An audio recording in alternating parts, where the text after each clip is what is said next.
নমস্কার। এক্সপ্লোরিং তমলুক যে আমি ভিডিওটা করেছিলাম, সেই ভিডিওতে আমরা দেখিয়েছি তমলুকের ঐতিহ্যশালী ঐতিহাসিক রাজবাড়ির বিভিন্ন বিবরণী এবং তার ঐতিহাসিক গুরুত্বগুলি। তো আজ এই ভিডিওতে থাকবে এক্সপ্লোরিং তমলুকের সেকেন্ড পার্ট। এইখানে থাকছে আমাদের মা বর্গভীমা মার মন্দির এবং তমলুকের স্টিমার ঘাটের বিবরণী। তো প্রথমে মা বর্গভীমা মার মন্দিরের একটু সংক্ষিপ্ত বিবরণী বলি। বর্গভীমা বা ভীমরূপা মাতা বঙ্গদেশের পৌরাণিক তাম্রলিপ্ত জনপদের অধিষ্ঠাত্রী দেবী। তিনি হলেন কালী বা মতান্তরে উগ্রতারা। আর পীঠস্থান হিসাবে বলতে গেলে 51টি যে পীঠস্থান আছে তার মধ্যে এইটি প্রথম পীঠস্থান, যেখানে সতীর বাঁ পায়ের গোড়ালি এখানে ভূমিষ্ঠ হয়েছিল। এই মন্দিরে স্বাধীনতা সংগ্রামী নেতাজি সুভাষচন্দ্র বসু, শহীদ ক্ষুদিরাম এখানে পূজা অর্চনা করতে আসছেন। এই মন্দিরের যে ভোগ হয়, মায়ের যে ভোগ হয়, সেই ভোগ হয় আমিষ যুক্ত, অর্থাৎ নিরামিষ ভোগ হয় না। শক্তিপীঠের দেবী, তাই আমিষ ভোগ হয়। এখানে নিত্য বলির আগে প্রথা ছিল, কিন্তু বর্তমানে সেটি বাতিল করে বছরে একবার সেই বলির প্রথাটি এখনো চলছে। যখন বিপ্লবী আন্দোলন হয়েছিল, সমস্ত বিপ্লবীরা এই মন্দিরে দেশকে পরাধীনতার হাত থেকে রক্ষা করার জন্য মায়ের কাছে আসতেন শপথ নিতে। এই ছিল মা বর্গভীমা মন্দিরের কিছুটা সংক্ষিপ্ত বিবরণী। চলুন এবার আমরা যাই স্টিমার ঘাটে এবং সম্পূর্ণ ভিডিওটা দেখতে থাকুন। ভালো লাগলে লাইক, শেয়ার, কমেন্ট করবেন এবং চ্যানেলটিকে সাবস্ক্রাইব করবেন। তো দেখতে থাকুন।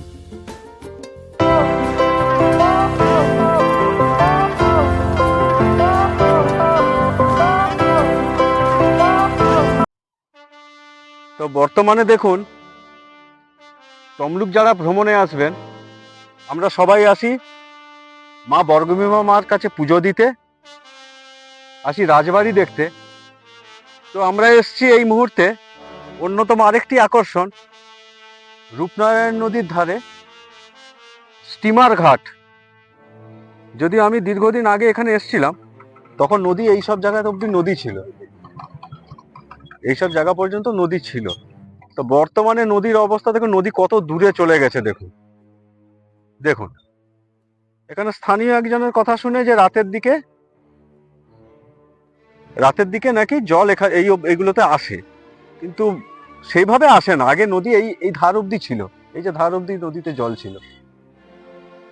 তো এখন দেখুন বিস্তীর্ণ এরিয়াটা দেখুন, বিস্তীর্ণ এরিয়াটা এইরকম, কিন্তু দারুণ সৌন্দর্য, দারুণ। আপনারা এখানে কিছুক্ষণ সময় অবশ্যই কাটাতে পারবেন।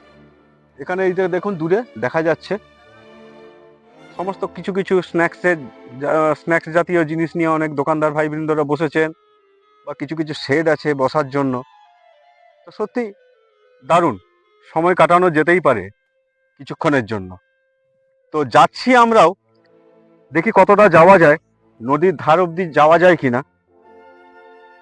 তো এই নদীর এই সাইডটা যেমন আমাদের পূর্ব মেদিনীপুর জেলা, এই নদীটা ক্রস করলেই পড়ে যাবে হাওড়া জেলা। আপনারা সবাই গাদিয়াড়ার নাম শুনেছেন।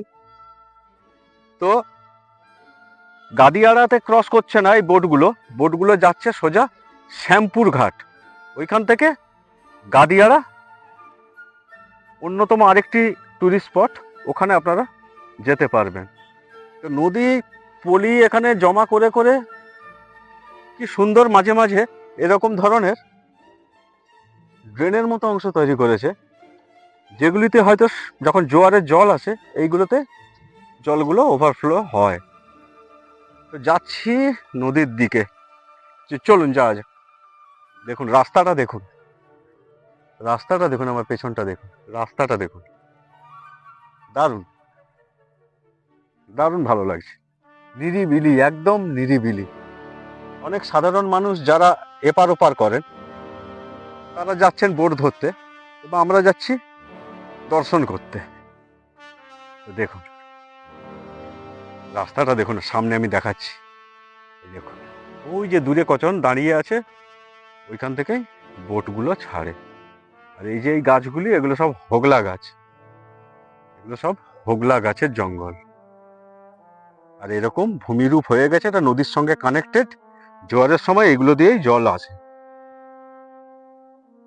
আজ থেকে আমি 10-12 বছর আগে এসেছিলাম এখানে, তখন ওই দূরের এই বাঁধটা অবধি জল ছিল। তো এখন পলি জমা পড়ে পড়ে আজ নদীর এই অবস্থা। তো যাচ্ছি রূপনারায়ণ। হ্যাঁ, ও পাশটা তাহলে শ্যামপুরে যাচ্ছে, তাই তো? শ্যামপুর যাচ্ছে, আচ্ছা আচ্ছা। গাদিয়ারা ডাইরেক্ট যায় না? মানে শ্যামপুর ঘাটে যায়, ওখান থেকে বাস ফাস ধরে গাদিয়ারা। আচ্ছা আচ্ছা, ধন্যবাদ দাদা। তো আমরা তো সবাই জানি যে রূপনারায়ণ নদী পূর্ব মেদিনীপুর এবং হাওড়া জেলাকে বিভক্ত করেছে বা সীমারেখা নির্ধারক নদী। সেই রূপনারায়ণের চরে যাচ্ছি বা নদীর কাছে যাচ্ছি। এই যে দূরে হয়তো দেখতে পাচ্ছেন নদীর কিছুটা অংশ, জাস্ট ওপারে যে বোটগুলো ক্রস করছে সব যাচ্ছে হাওড়ার শ্যামপুরে। ওখান থেকে গাদিয়ারা খুব বেশি দূরে নয়, আপনারা বাসটা সবই পেয়ে যাবেন। এই যে হগলা গাছের সারি।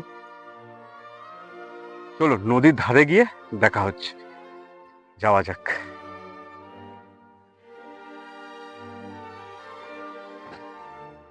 দুর্দান্ত সব উঁচু নিচু রাস্তা ক্রস করে দেখুন, এই দেখুন নেমে গেলাম, আবার দেখুন উপরে।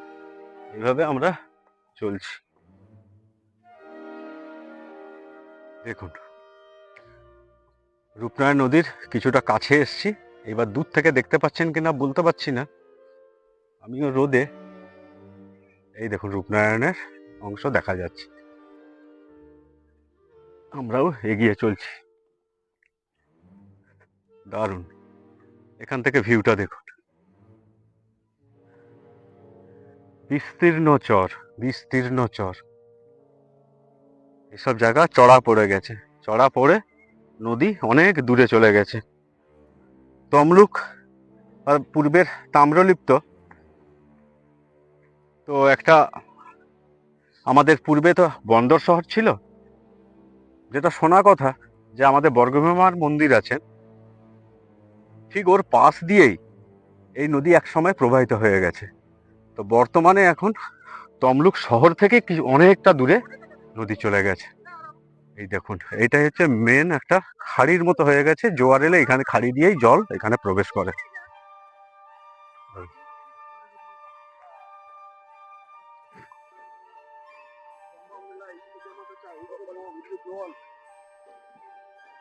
এই সেই খাড়ির অংশ, জোয়ারের সময় এই খাড়ি দিয়ে রূপনারায়ণের জল এখান থেকে প্রবেশ করে এবং ওই দূরের ছোটখাটো নালা দিয়ে সমগ্র এরিয়াটাকে ভাসায় আর জল ওখানে পৌঁছায়।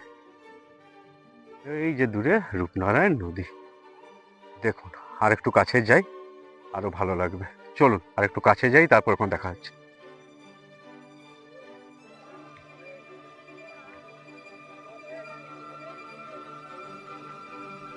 দেখুন রূপনারায়ণ নদীর বিস্তীর্ণ ভিউটা দেখুন, যদিও ভাটা চলছে। জাস্ট ওপারে হাওড়া ডিস্ট্রিক্টের শ্যামপুরের কমলপুর। নদীর ধারে ওই যে চিমনি, সমস্ত ইট ভাটার চিমনি। বিস্তীর্ণ এরিয়া পুরো ভাটার কবলে।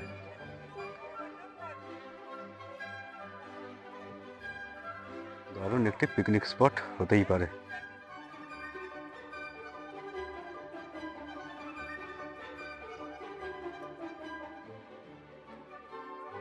এই আরেকটি খাড়ি, এখান দিয়েও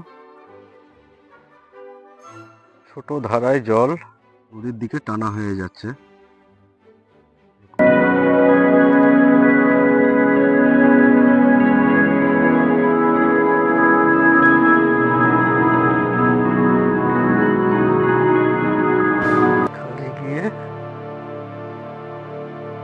হেঁটে এসছি।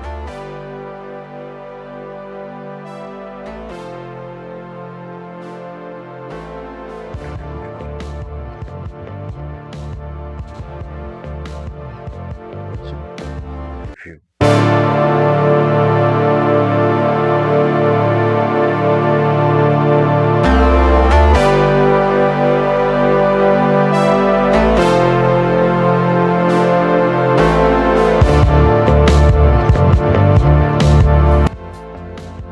এই ছিল আজকের তমলুক ভ্রমণ। এবার আমরা ফিরে যাব।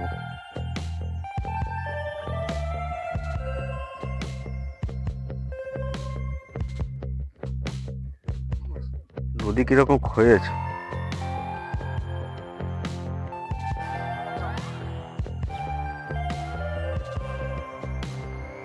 আর যেমন গড়ে ওঠে তেমনি একটা টাইমে ক্ষয়েও যায়।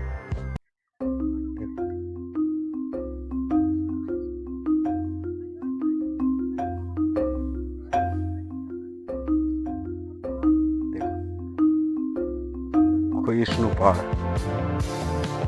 খাওয়াও পেয়ে যাওয়াও শুরু হয়ে গেছে। বিরূপটা দেখুন,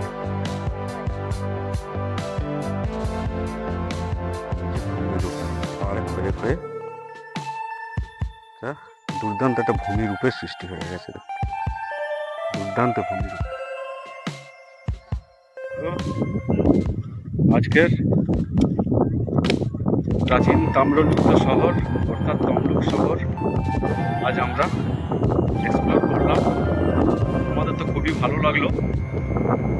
আপনাদের কেমন লাগলো একটু কমেন্টে জানাবেন। ভালো লাগলে লাইক, শেয়ার এবং সাবস্ক্রাইব করবেন এবং আমার চ্যানেলের সঙ্গে থাকবেন। ধন্যবাদ, নমস্কার, থ্যাংক ইউ অ্যান্ড টাটা।